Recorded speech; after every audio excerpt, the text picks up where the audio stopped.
Thank you so much. Yeah, a lot of people say, Jack, your time is so precious, and no, not necessarily. If your time do not spend on the things that you feel important, or something that you're extremely love to do it, or you're not spending time for the future, that time normally no use. So be spending time with the students, with the schoolmates, and discussing young people. Because when I look at the young people, your eyes, it reminds me my past. So I think spending time with you is my honor. This is the time, the most valuable thing. Discuss about the dreams. I think like any kids, I had a lot of dreams when I was young, and most of the dreams never came true. Now I'm trying to, I tried to make, now when I'm 53 years old, I've been working very, very extremely hard in the past 30 years, 35 years. Now I think it's time to think about my childhood dreams, to sing songs and being an actor and painting, everything. I want to try everything because you have to work hard, then you can realize a lot of dreams that sound stupid and crazy when you were young. Let me say this, when I started, well, by the way, I said I worked very hard when I was a student in the university even. I was the chairman of the students' union of my university and for my city. I spent, I would say, 70% of my time serving in the students' union, supporting young people. That gave me a lot of experience, that working with the people relationship, helping people. By helping people, I get a lot of fun, and when I get more fun, I help more people. So this is why when I never got even one day of training to do business, when I start my company, I know how to deal with the other people. So it's not only knowledge that as a student they should learn. You should learn how to serve people, how to work with people, how to team up with the people. So in the future, remember one thing, that we know IQ, EQ. If you want to be successful, you should have great EQ, because EQ knows how to work with people. If you, no matter how smart you are, but you never know how to work with people, you will never succeed. Your dream will never come. It's just your dream. And then the IQ is to make you not make stupid mistakes. It would make you live longer, and the other thing in the future, if you want to be respected, you should have LQ, the Q of love, is also very important. So these are the things, when you have these skills, EQ, IQ, and LQ. Most students pay extremely attention to the IQ, but they don't pay attention to the EQ. If you don't have the LQ, you go nowhere. So all the dreams you have are based on these things. And I never know that I would be jumping into the internet time.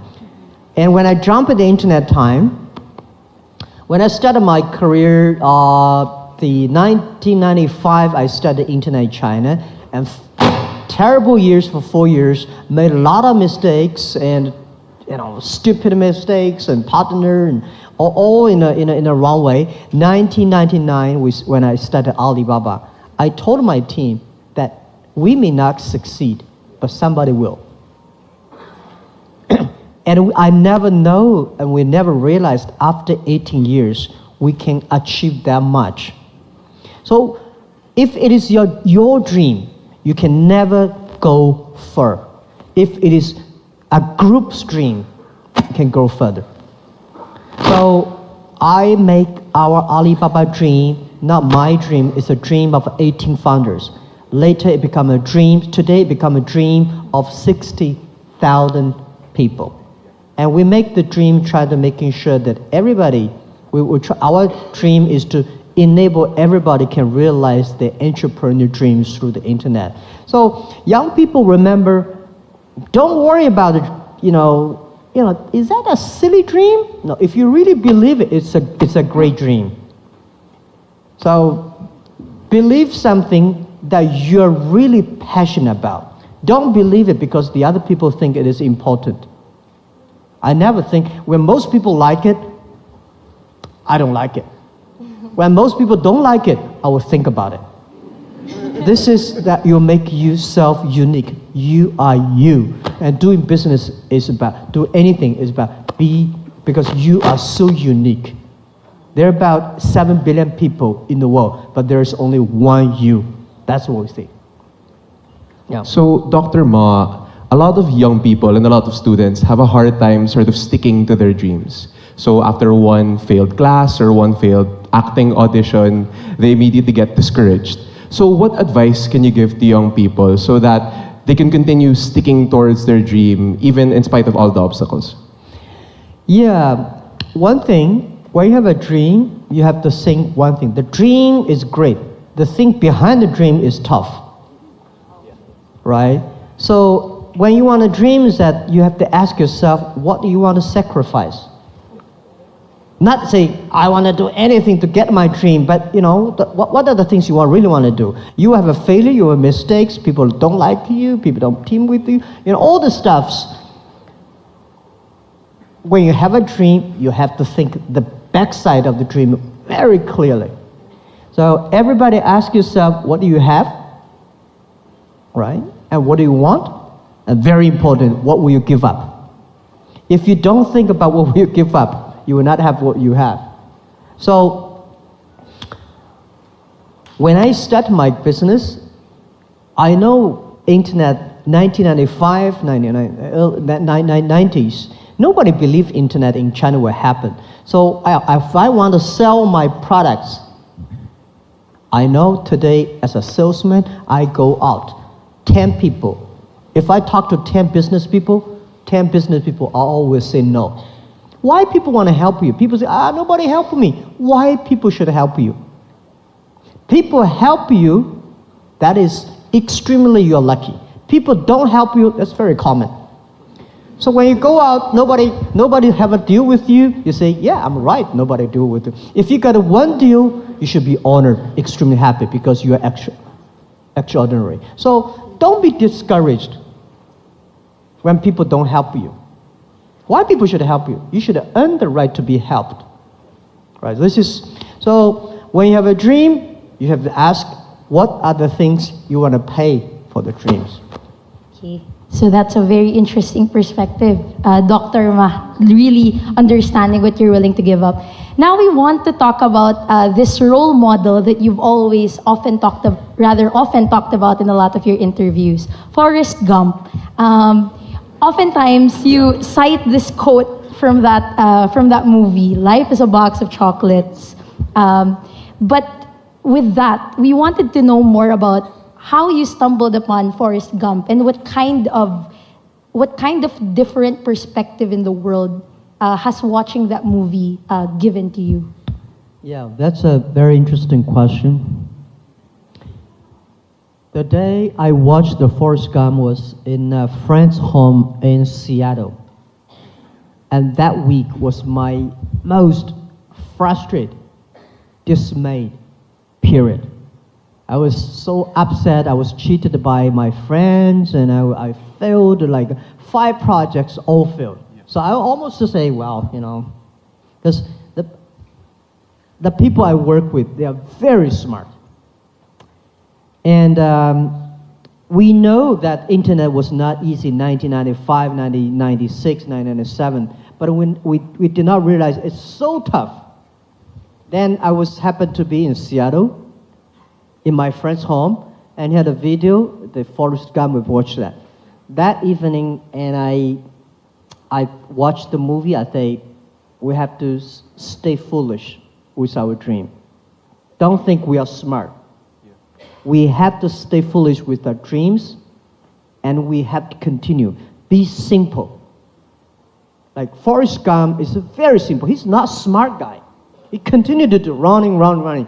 He thinks that, he said, nobody, you know, he will only want to make business benefit from catch shrimps. A lot of people want to make business, make money by catching whales, sharks, you know. You got to do business with big companies. So I thought that time, yes, he's right. We should serve normal people. We should catch shrimps. We should supporting small business.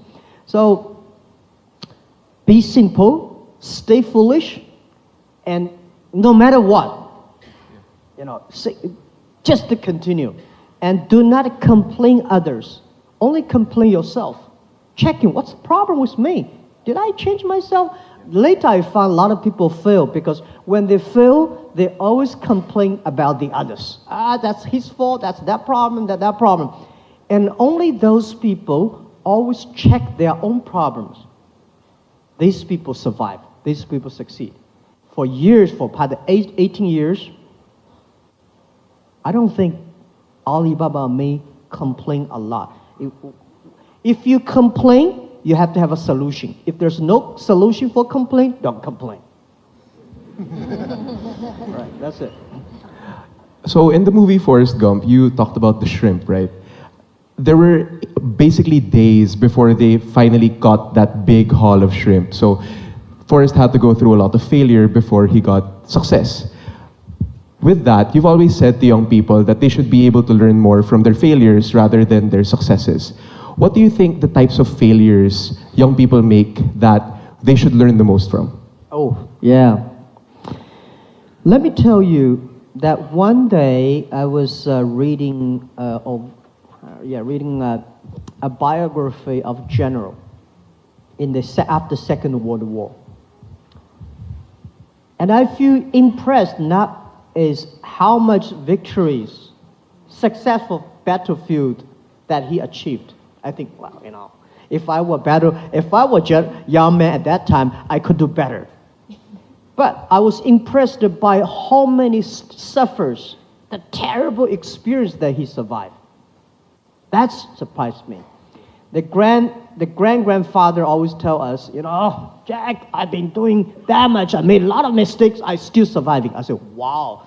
But if he say, I've been achieved that much, I say, hey, if I were your age, if I were that time, I could do better. So people will feel proud when you tell your grandson about how much tough days you have gone through. I think one day I share with my kids, my grandchildren, how much Alibaba have gone through the tough days, the mistakes.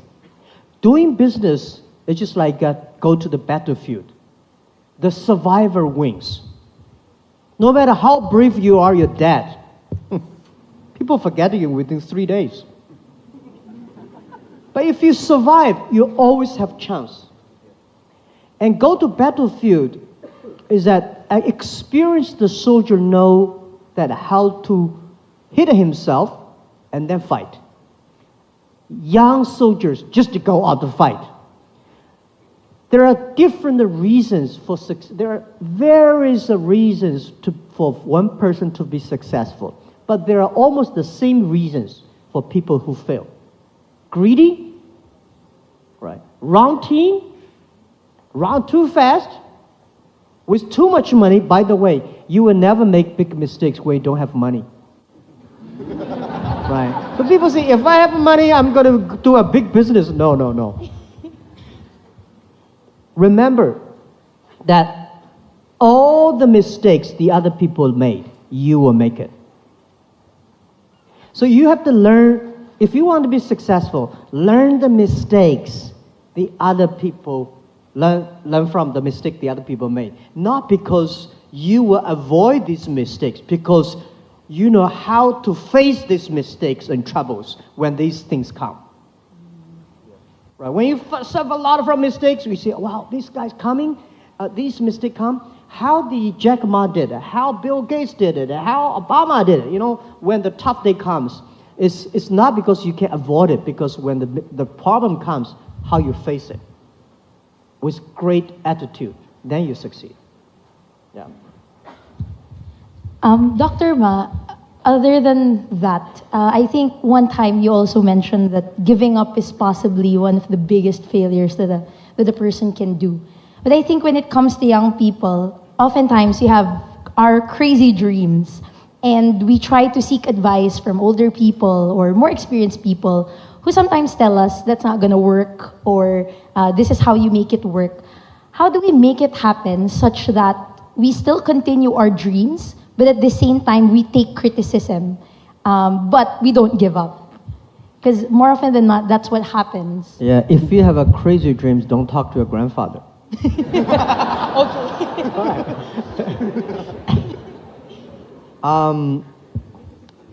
If you have a crazy dream, very important is that you have to find the people around you. When we invest a company, I want not only looking at the founder, I want to see the people who work with the founder, whether they do believe him. If he is the only person that believe in the dream, that's very dangerous.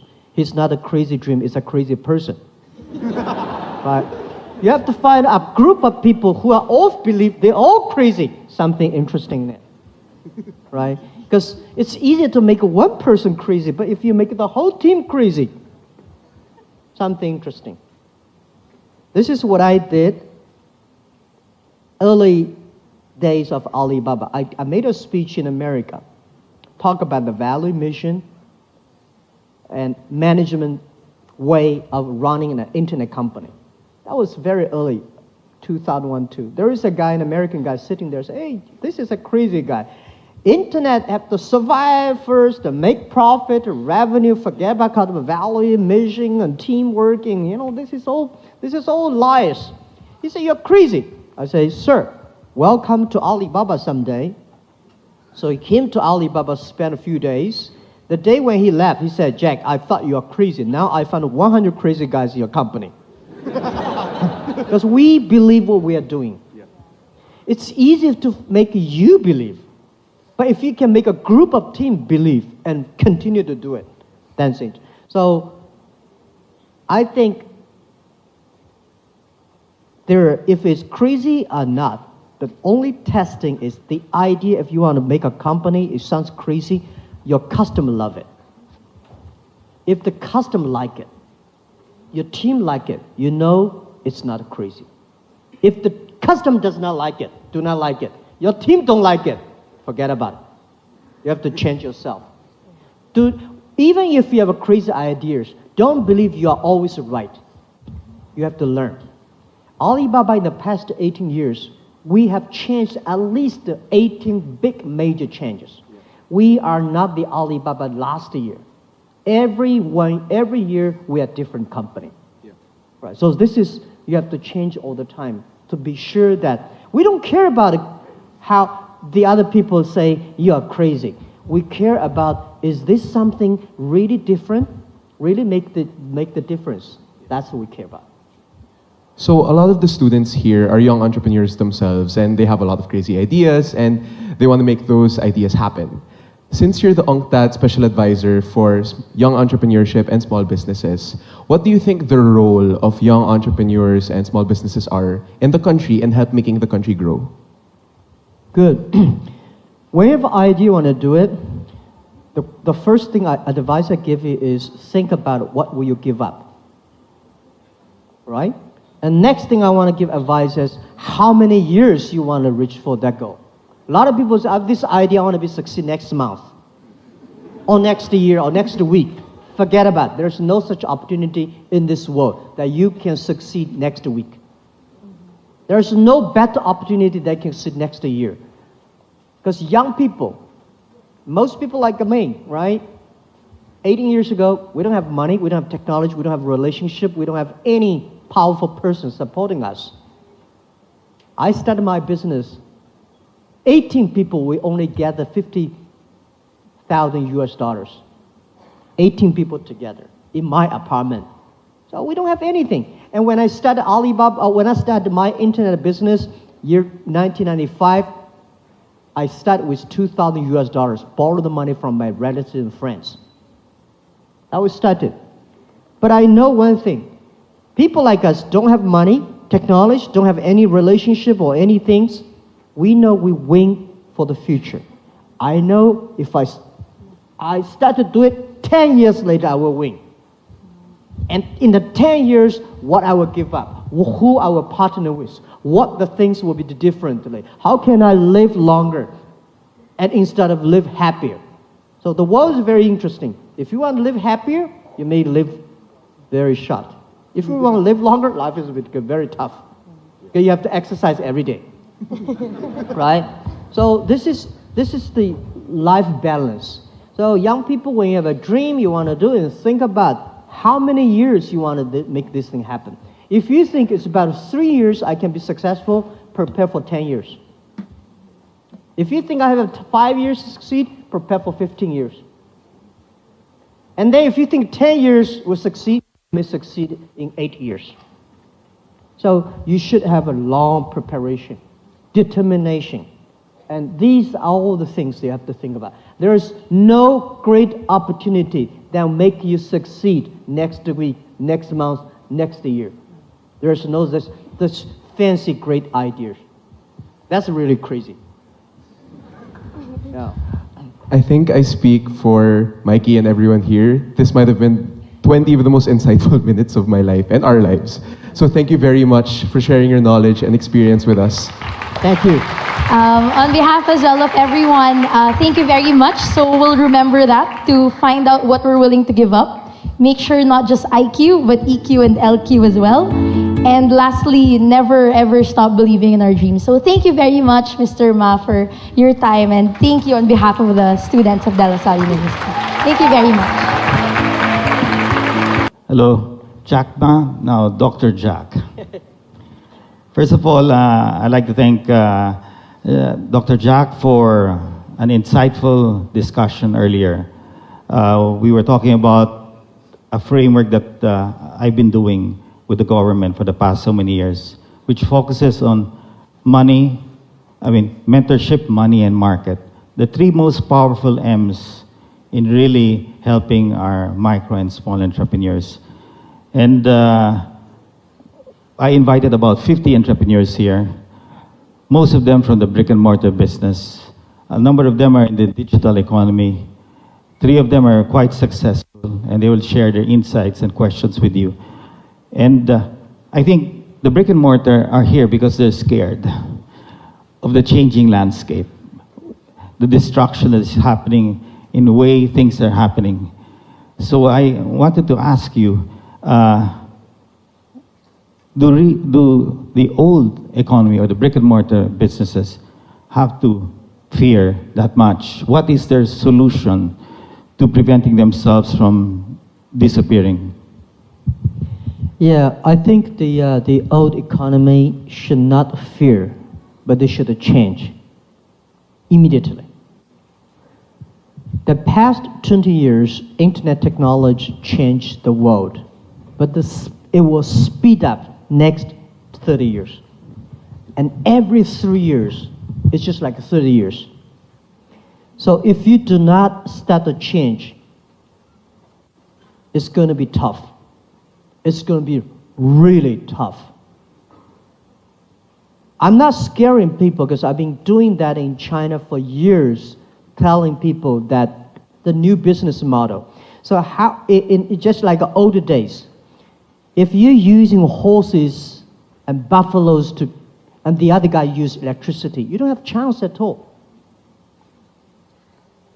If you are doing business, still think about I design and I make and I sell called B2C, but the other guys, because of the new technology, they become consumer to business, they become C2B, they become tailor-made. They're using the the social logistics to network. They reach the market quicker, faster than you are. Not only they're using the internet to find customers abroad, across the board. They're using data technology much cheaper.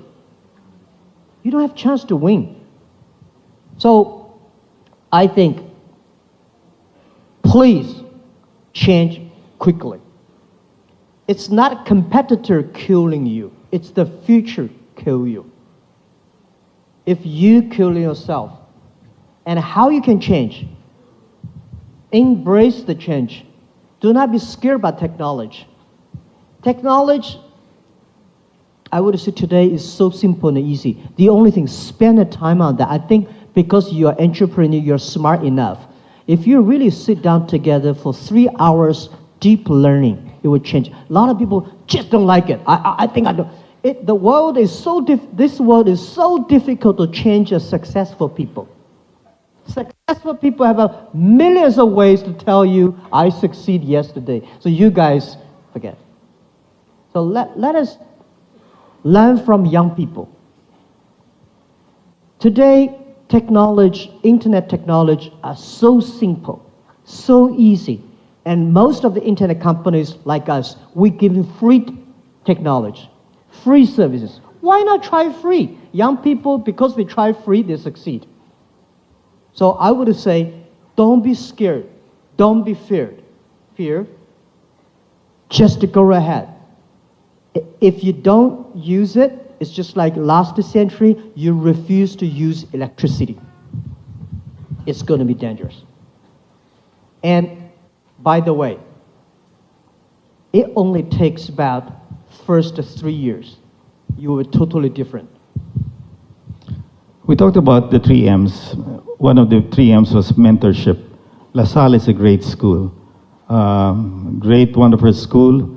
I still have to get my diploma. I studied in LaSalle, but I still should finish one more subject. That's the irony of all things. And I agree with Dr. Ma because you need EQ more than IQ, in a sense. All my life, my passion is to help many of our micro-entrepreneurs, and we discussed the level of poverty here is the cause for our drug problem. And for us to enable our small entrepreneurs, many of them are survival entrepreneurs, to lift up from poverty, we have to create the next part of the 2 M's, which is the money side and the marketplace. What are your views to enable these people to cross and be able to access the money and the market? Yeah, I think first, small business must have big dreams. And big companies should have small steps. Big company always think of big, you will fall down. Big companies should have small steps every week, every day, every year. I must reach this small. But small dreams, small companies should have big dreams. I now today serve 20 customers. How can I serve 200 customers in 2 years? How can I serve 2,000 customers? What are the ways that I can serve 2,000 customers? How can I make these 10 customers who are using my services that be happier, healthier, and continue to be? We try to make every customer of my company to be the advertisers or salespeople of our company.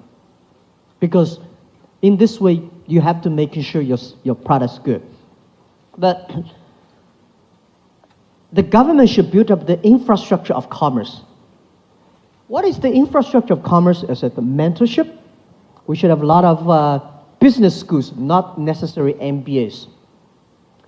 I'm not a particular fan of the traditional MBA. The MBA, they make people sometimes very stupid. Because business is, you have to be flexible, you have to change yourself to me. It's not like everything can be standard, right? So we have the mentorships, and we also have the money reaching, market reaching, and also I think the technology reaching. So what we call is that this country, I cannot say I know a lot about the Philippines, but when I see over 100 million people, 99% of the business of this country are small, medium-sized companies. We should build up the infrastructure for supporting small business, making sure that every small business are able to reach the money. And today, it's impossible to let the big banks to do it. We should use a new technology to do it, which I call inclusive financing can be done by the internet technology. Today, Alibaba in China, Alipay, we serve more than 500 million people, young people in China, using mobile phone payment. We don't have so many credit card in China. But people say, Jack, it's impossible to do the payment in China. In the past 15 years, people keep on criticizing us, say, how can you do payment online? You don't have a check. You don't have a credit card system. You don't have a credit system. You don't have enough banks. How can you do credit? Because we don't have the check. Because we don't have the credit card system. We make the most advanced payment system in the world. So, Philippines, I think you have the opportunity to make the world the best tech thing or fintech in the world, because you have so many mobile phones. You have more than 7,000 islands. It's impossible for banks to have offices in 7,000 covering everywhere, but mobile phone covering everywhere. We should make Philippines a cashless society. When you have a cashless society, everyone rich money. When cashless society, no corruption, and life is easier. Totally agree. We have basically the two telco guys here, Ernest Koo of Globe, Eric Alberto of Smart and PLDT. Blame them for the slow internet. Now, honestly, it's unfair to blame anybody. Let me say this. Where is the opportunity? Opportunity exists in the areas most people complain. If you can solve the complaint, you have the chance. When we started Alibaba, the speed of internet in China was terrible. Much worse than today's Philippines. Oh, much worse. Right? At that time, not even 3G. But that's not an excuse for mobile phone companies to let. Slow speed has slow speed services. Faster speed has faster speed services. But it's a great opportunity for the telecommunication companies to invest. This investment, I'm guaranteed you will get the return back. They're going into the 4G now, so that's going to speed up the internet. I think this is the opportunity for everybody. If the 4G, the 5Gs continue to, it's going to make the country good, make everybody good, and finally it will be good. Before we go to the students to ask questions, I wanted to just call two successful techpreneurs, Robbie Antonio. Briefly, can you ask Jack Pan a question? Hello. Morning, Mr. Ma. The smartest people in the world seems to be very divided in the issue of blockchain technology. What is your current stance towards this? I seem to have researched that you're predisposed toward it, and how does that conflict with the overarching goal of China banning the exchange and the technology? Say it again. Blockchain technology. Blockchain and bitcoins and cryptocurrency. Okay, bitcoins, right?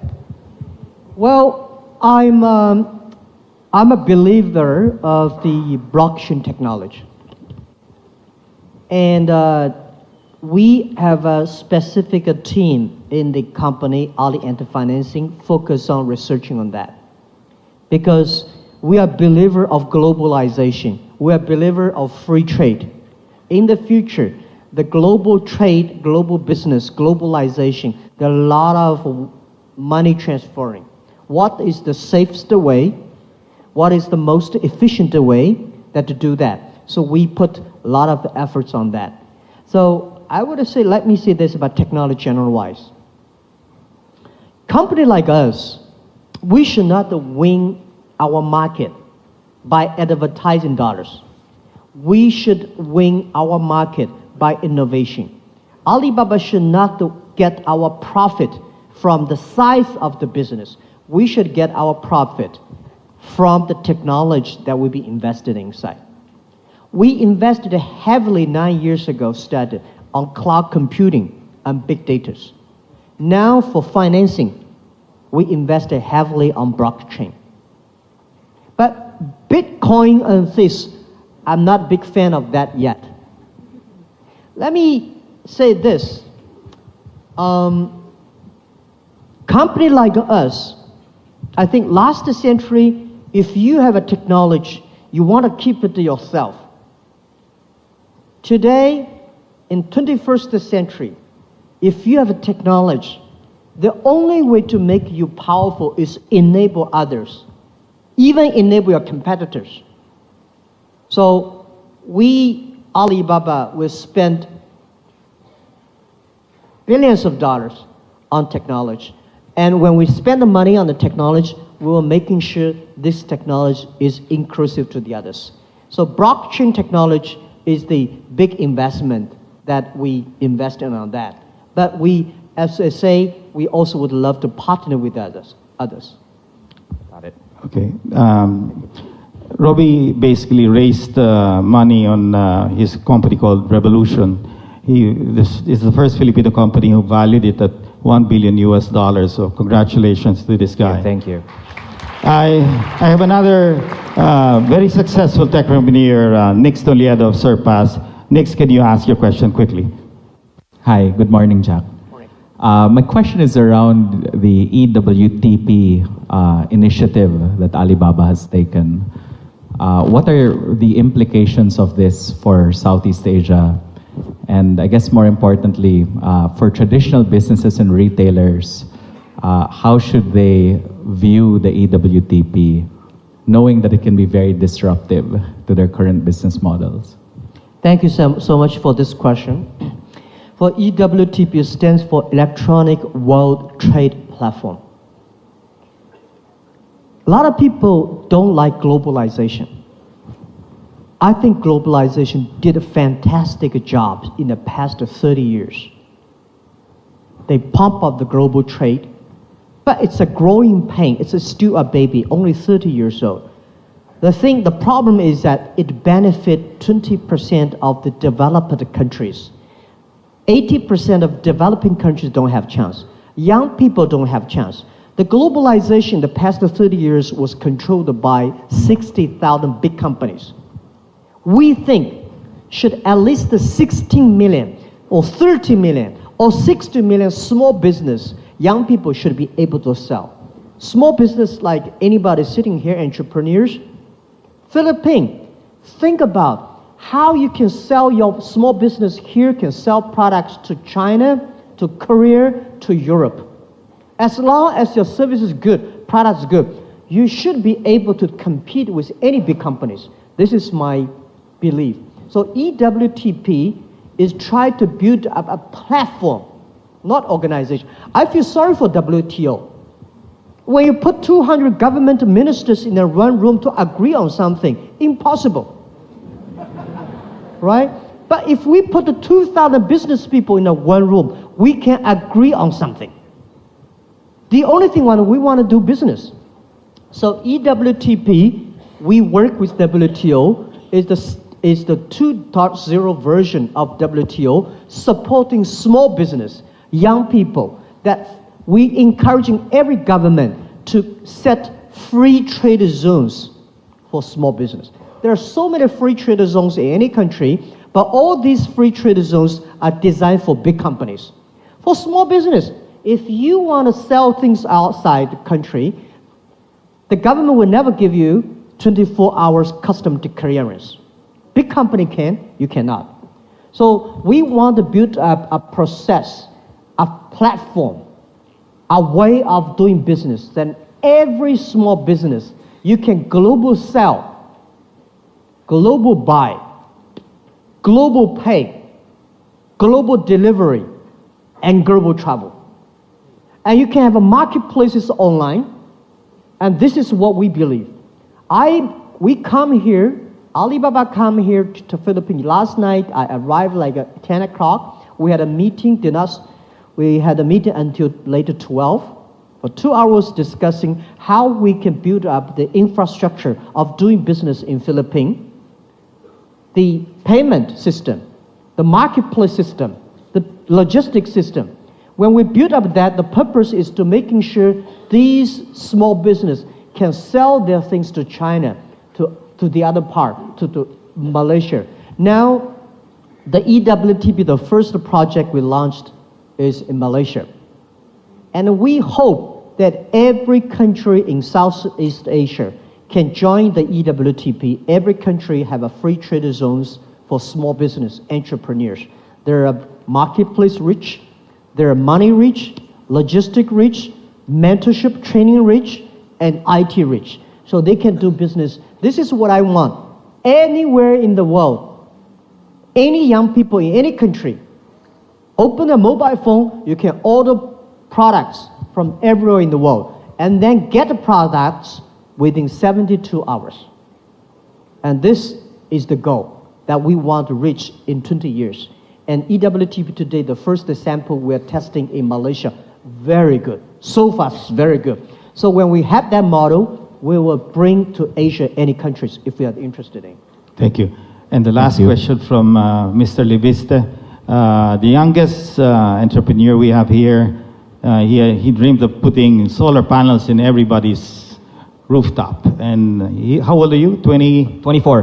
24. Just 24 years old, and he's... I just finished my university at 24. Go ahead.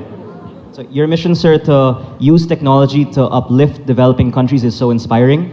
And apart from the slowest internet, the Philippines also has the most expensive electricity, the worst traffic, and many other worsts. So I'd like to ask, what are your other ideas, apart from e-commerce and fintech, to solve developing world problems in energy, infrastructure, and agriculture to end poverty in the developing world? Thank you. Thank you so much. Well, let us just say this. People consider Alibaba is an e-commerce company. First, we're not e-commerce company. We are e-commerce enabler. We do not buy and sell ourselves. This is the first. We are different from Amazon. Amazon, they buy, they sell, they are e-commerce. We help other company to be e-commerce. Second, e-commerce is less than 20% of our business. So, Alibaba listed in New York stocks, that's only 20% of our business. We ask ourselves one thing. 18 years ago in my apartment, our dream is to survive. Our dream is to making sure Alibaba will survive and be us the business. And today, we have close to 60,000 employees. We have so much cash. We have the greatest technology of the internet e-commerce. We have all the resources we have. What we want? We want to make more money? We think we should be the engine of innovation of the world of this century. We should be a company of the century, not a company of China, of company of Hangzhou. We should using all the resources, data, people we have to enable if you want to be company of the century, you have to make different. So we think we want to build up using these resources we have to build up the infrastructure that every young people, every small business, every woman can leverage this technology and infrastructure to do business, to culture. So this is our dream. And this is, I feel more excited about our revenue income or profit income. Although we have a good revenue, good profit, we love the things. We care about the job creations. We care about the efficiency of people doing. We care about young people have opportunities. We care about women leaderships. These things we care about. But if you really ask us what we would do for sustainable growth, what's the meaning of life? Is happy and healthy. We think after internet, we should making people that be happy, be healthy. So happy and healthy industries are something that we want to do. If you want to be healthier, healthy food, healthy environment, healthy water, healthy air. If you want to be happier, you should have the belief, you have the value, you have the dreams. I don't want to make our company become a machine of making money. And this is how we do it. And to sustainable growth is that when you are healthy and happier, you can be sustainable. And if you want to be healthy, environment, water, food, and psychologically you should have a belief, religion, culture, education. These are the things that using technology, if we can empower these things, we are the company that I feel proud for working day and night, that it's worth it. Otherwise, it does not make any sense for making more money. I cannot spend a lot of money. This is the tie-up I've given by, I don't dress like, I don't wear watch, no rings, no necklace. I think, how much money you can spend? You can only sleep one bed. You can only eat 3 dinners. That's the meaning of life, and this is what we want to do. We have a couple of questions from the students. Are you ready? Where are you guys? Ladies and gentlemen, so our esteemed guest, Dr. Ma, has been most kind to agree to answer some questions for our students. So for the students, please introduce yourself and tell us your year and major before you ask your questions. Okay, students. Hi, Okay, Mr. yes. Jack Ma. I'm a third-year industrial engineering student.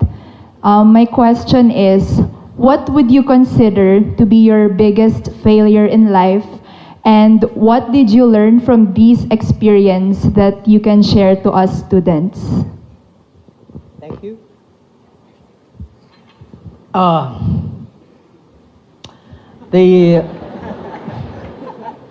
My biggest mistake that I don't want to make is the day when I retire, the company collapse.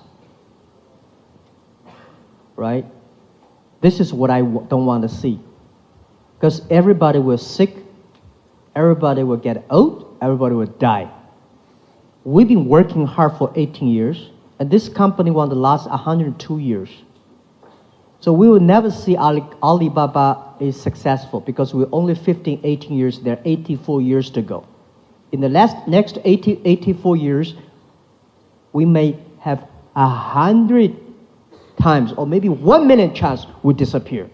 So my job as a founder CEO, how can I keep this company growing when I retire, when I leave this company, it still continue to grow.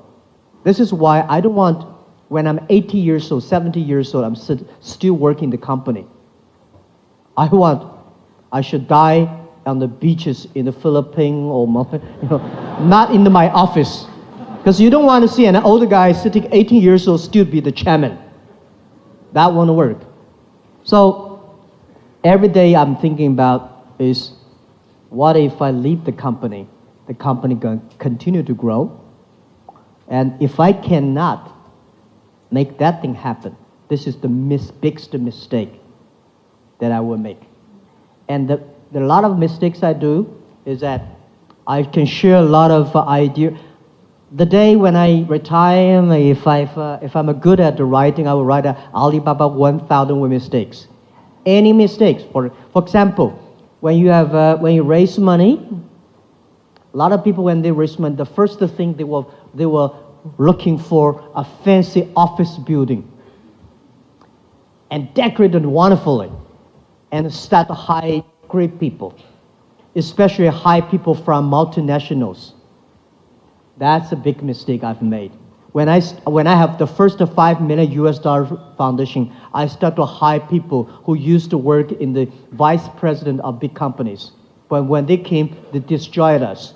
Because when you are a tractor, you borrow a Boeing 747 engine, put it inside, it's going to destroy your tractor. You should not find the best people. You should find the right people and working them.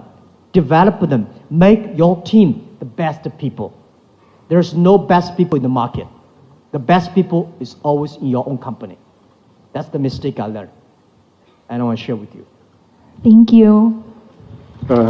Next. Okay. Hello. Good morning. My name is Solen Lafo. I'm a third-year entrepreneurship student. Firstly, welcome to our university. Thank you. And thank you for visiting us. My question is, based on your experiences, what are the friendships that endure time and the ups and downs in life? My question is, based on your experiences, what are the friendships that endure time and the ups and downs in life? What are the friendships that fit your time in ups and downs. Okay, the friendships, right? Well, I think this thing that make me go through all the tough days are the friendships. Let me say it this way, I don't invite any of my friends join my company from the first day. But when they join my company, I make friends with them. This is the advice I give you. Don't invite your best friend to form a company with you. Don't. Totally agree. Don't. Yeah, don't. I see so many tragedies. There are cases may succeed, but most possibly you will fail. It's better to make friends when they join the company, treat them. But when the company is that big, you cannot make friends with anybody. We can make colleague friends with them.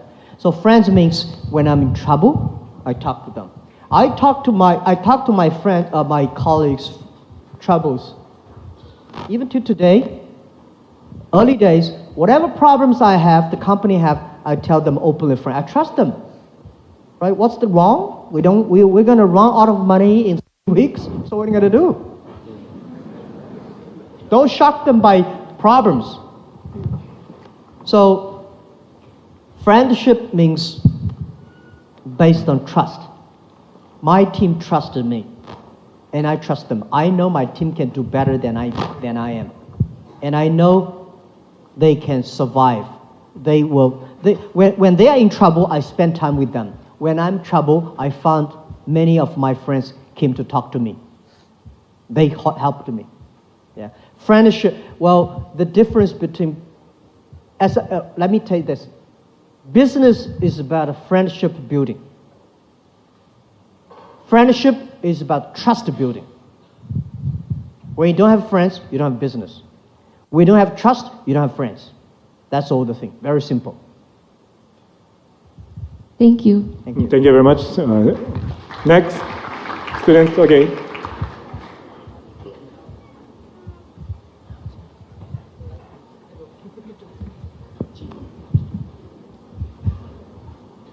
So, hello, Dr. Jack. Good day. I'm Gio, and I am a third-year psychology major student. So, and here's my question. So, the trend today is that there are many young people who do things simultaneously. So, they have their full-time jobs while doing their studies or doing part-time work, while there are others who also wanted to pursue their plans or passion in doing business, and open up their businesses. So in the perspective of prioritization, what advice can you give to these young people who wanted to pursue their dream of doing business while doing these other tasks? Say that again. Make it simple. Okay, so given that the young people of today have a lot of things that they really wanted to do, what advice can you give to the young people of today in terms of prioritization? What advice can you give to them? All right. That's good. First, let me say, young people have a lot of things to do. He wants to do a lot of things. It's better than the young people without anything he want to do. A lot of things you want to do, at least you have hope. I like these kind of people. But you have to focus on the things. And how to focus, what's the priority? My way, it's maybe not correct. You have to pick up the things that you are really passionate about. You love to do it. When you do business, you have to do things you believe in. You love to do it. If you don't like it, you cannot sustain. So you love it, and you have a passion about it. This is my priority. Do not pick up the thing that is important, or your father said it's important. You don't think so. They're going to go nowhere. So, priority to me is when you are tiny, pick up the things you love, you are good at. You know that I can last long. Don't pick up things that is big, that will never last long, and the other people think it's big. So this is something that I was. And by the way, the priority of your choice of doing whether study or work are the same, learning. When you do the business, you learn from the business. When you school, you have to put all the knowledge into practice. A lot of people will leave the school without getting a degree and then go to do business, be entrepreneur. They say Bill Gates succeed. He did not finish school in Harvard. There is only one Bill Gates. Don't do that. Right. Today it's much easier. Your school in the daytime, in the evening, open a shop online and buy and sell, start to learn. It's a great experience. All join the students' union, support the people. All work in the part-time, the weekend, support these entrepreneur school companies. Be a person there working the weekend. You learn. So, sorry I speak a lot today because I don't think we can speak every year, but I want to tell something that is helpful. When you are 20 to 30 years old, please find a good boss. A good boss is better than a good company. A good boss will discipline you, train you, develop you. When you're 30 to 40 years old, try to do something. If you really want to do something yourself, try to do it from 30 to 40. When you're 40 to 50 years old, do something you are good at. Don't do something you don't know anything about. But when you're 50 to 60 years old, focus on helping young people. When you're over 60 years old, spend time with your grandchildren. This is 80%, right? Not everybody, but most people doing that. Jack, there's an entrepreneur here, a woman entrepreneur, a serial entrepreneur. Her name is Miley Villanueva. Myla, you had a question for Jack.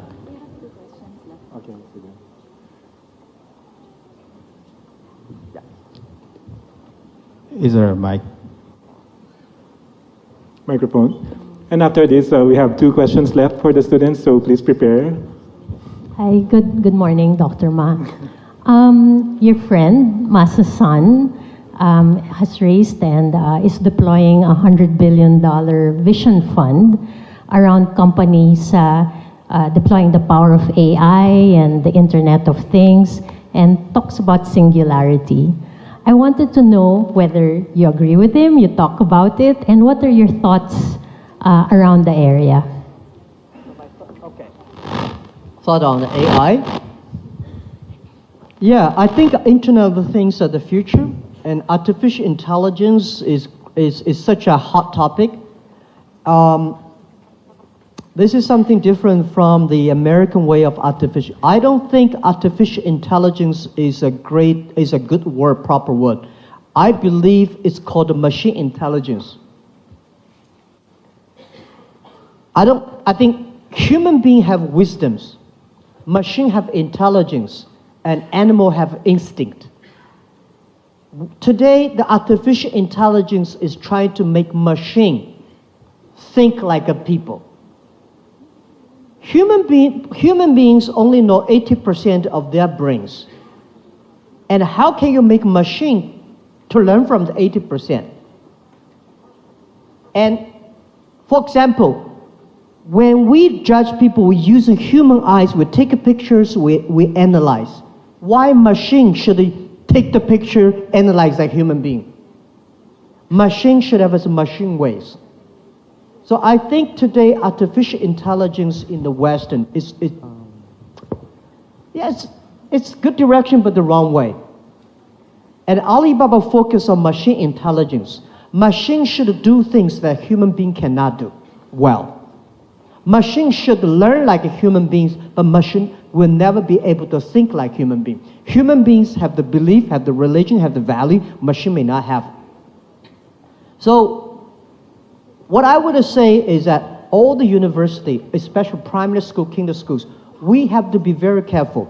The way we teach our kids today will make our kids 30 years later cannot find jobs. Because machines are much smarter than human beings. They can calculate it faster, remember faster. So if we teach our kids the way we taught in the past 100 years, our kids will not find the jobs next 30 years because machine will take a lot of jobs of us. What are the things the machine can never do? This is something the education system, every country should pay attention to that. So this is what my view about artificial intelligence. And because of the data technology, everything, most of it, the Internet of the things, is going to be made in Internet. Everything will be connected to the Internet. Thank you. Okay, I'm sorry. We only have one question, one final question from the students, and okay. And this will be the last question. I'm sorry we don't have much time, so thank you. So, hi, Dr. Ma. I'm Jolo Kotaran, third year industrial engineering from the Gokongwei College of Engineering. So, my question is, what is the one global issue that you are personally passionate in solving? Yeah, the global issue that concerned me, there are a lot, but I think, as I say, sustainable growth, that every young people should have opportunities. And how can we have the young people have opportunities? We should enable them by technology, and we should change the education system, improve the education system. This is something worried me. If we do anything to control or improve the environment, but the way we teach kids, young people, are the same way we taught in the industrial time, it will go nowhere. So the thing I concern most is about education. We are okay now. If we do not know enough knowledge about what caused the environment problem, what caused the non-inclusive problems. So the things that we teach our kids, the education systems, that is the priority, because I was trained to be a high school teacher. I think a good education system. Let me finally, thank you. I'm very honored to be given the doctorate degree. But I was considered to be a bad student. Primary school, I never passed examination for key primary school, never got good middle school, I tried 3 years for entering a university in Hangzhou. I never be the top 10 students of my class. Traditional way of education, I was considered to be a failure, a loser. But the way we do. So what are the things, something that we can do for the future? This is something that I'm thinking a lot about that. This is something concerning me. When we have a good education system, when we train our kids better, our kids will not make the mistakes that our ancestors and our generation have made. This is something that I concern. I really want to put efforts on that.